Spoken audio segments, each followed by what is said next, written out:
এক লোক তার স্ত্রীকে নিয়ে নতুন একটা ভাড়া বাসায় উঠে থাকা আরম্ভ করলো। সকালবেলা যখন তারা স্বামী স্ত্রী দুইজনেই নাস্তা করতে বসলো, তখন লোকটার স্ত্রী ঘরের জানালা দিয়ে প্রতিবেশী এক মহিলার কাপড় রোদে শুকাতে দেখে বলতে লাগলো, হায় হায় সর্বনাশ, এই প্রতিবেশী মহিলা কি নোংরা গো, সে তো ভালো মতো কাপড়ই ধুইতে জানে না, দেখো কাপড়ের মধ্যে কত ময়লা লেগে আছে।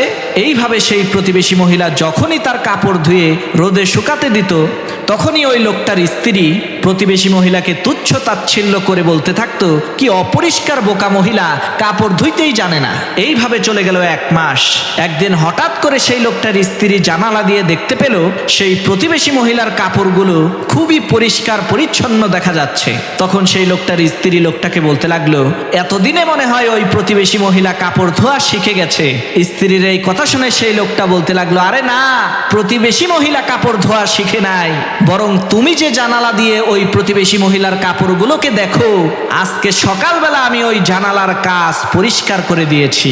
এই জানালার কাজগুলো অপরিষ্কার ছিল বলেই তুমি ওই প্রতিবেশী মহিলার পরিষ্কার পরিচ্ছন্ন কাপড়গুলোকে নোংরা মনে করে উপহাস করতে।